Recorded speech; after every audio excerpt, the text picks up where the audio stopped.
আর একে খাসির মাংস রান্না করব, তাই প্রথমে একটু নুন, কাঁচা তেল,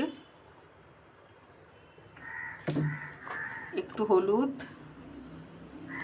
আর কাশ্মীরি লঙ্কা দিয়ে মেখে নিচ্ছি। মেখে কিছুক্ষণের জন্য রেখে দেবো। এবার মাংস রান্নার জন্য হাঁড়িতে একটু তেল দিয়ে দিচ্ছি। আলুগুলো একটু ভেজে নিচ্ছি। এবার আমি আলুটা ভাজা হয়ে গেছে, একে একে গোটা গরম মশলা, শুকনো লঙ্কা, তেজপাতা ফোড়নে দিলাম। এবার পেঁয়াজটা দিয়ে দেবো। পেঁয়াজটা যাতে নরম হয়ে যায় তাই নুন দিয়ে দিচ্ছি। মাংসে যতটা নুন লাগবে আমি সবটাই একবারেই দিয়ে দিচ্ছি, যাতে পেঁয়াজটা তাড়াতাড়ি নরম হয়ে যায়। এবার একে একে আমি একটা পেস্ট তৈরি করব। প্রথমে হলুদ গুঁড়ো নিচ্ছি, তারপর কাশ্মীরি লঙ্কা, তারপরে নিচ্ছি ধনে গুঁড়ো, তারপরে নিচ্ছি জিরে গুঁড়ো। জল দিয়ে একটা পেস্ট তৈরি করে রাখছি। কিছুক্ষণের জন্য এটা ভিজিয়ে রাখবো।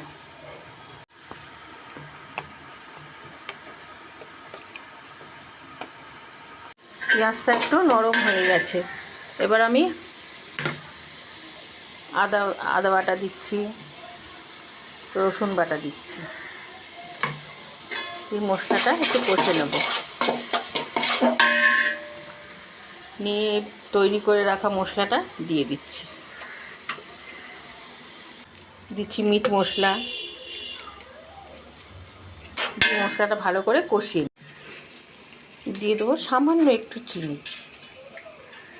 মশলার তেল ছাড়া অবধি অপেক্ষা করব। এই যে মশলাটা এরকম তেল ছেড়ে দিয়েছে, আমি এবার একে একে মাংসটা দিয়ে দেবো।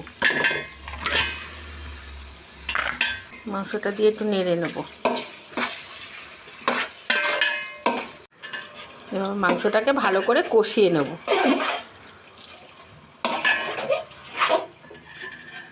মাংসটা কষানো তাড়াতাড়ি নরম হবে বলে আমি একটু পেঁপে দিয়ে দিচ্ছি, আর আস্ত সুপুরি একটা দিয়ে দিচ্ছি। যে কোনো একটা দিলেই হয়, খুব তাতে মাংসটা খুব সুন্দর নরম হয়ে যাবে তাড়াতাড়ি। সুপুরিটা দিয়ে দিলাম। মাংসটা কষানো হয়ে গেছে, আমি এবার ভেজে রাখা আলুগুলো দিয়ে দিচ্ছি।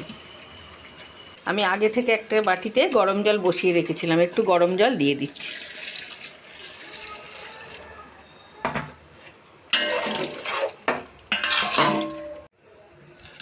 এই যে